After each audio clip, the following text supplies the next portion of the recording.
చిన్నపిల్లలు యూరిన్‌కి ఎన్నిసార్లు వెళ్తున్నారనేది చెక్ చేసుకోండి.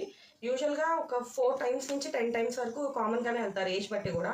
కానీ అంతకన్నా తక్కువ వెళ్తే మాత్రం మీరు ర్యాండమ్‌గా చెక్ చేసుకోవాలి.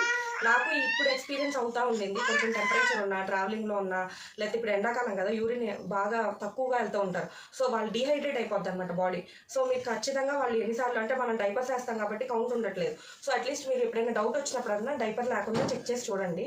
అలా వాళ్ళు గనుక తక్కువ వెళ్తూ ఉంటే వాళ్ళకి మజ్జిగ, వాటర్ ఎక్కువ ఇచ్చి, ఒకవేళ కొబ్బరి నీళ్ళు తాగే ఏజ్ అయితే అది కూడా ఎక్కువ ఇచ్చి వాళ్ళని చూసుకోవాలి. ఎందుకంటే డీహైడ్రేట్ అయిపోతే బాడీ చాలా డేంజర్ అనమాట. ఒకవేళ యూరిన్‌కి అస్సలు వెళ్ళకపోయినా కూడా చాలా డేంజర్ అండి. ఒక్కసారి చెక్ చేసుకొని డైపర్ లేకుండా చూడాలి. ఒకవేళ యూరిన్‌కి వెళ్ళకపోతే ఇమీడియట్‌గా హాస్పిటల్‌కి వెళ్ళాల్సిందే.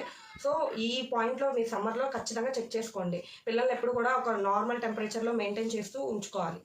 ఒకవేళ బయటికెళ్ళాల్సొస్తే గనక ఖచ్చితంగా మజ్జిగ, వాటర్ బయటికి మనతో పాటు క్యారీ చేసుకొనెళ్ళి కంటిన్యూయస్‌గా పట్టిస్తూ ఉంటే వాళ్ళు డీహైడ్రేట్ అవ్వకుండా ఉంటారు.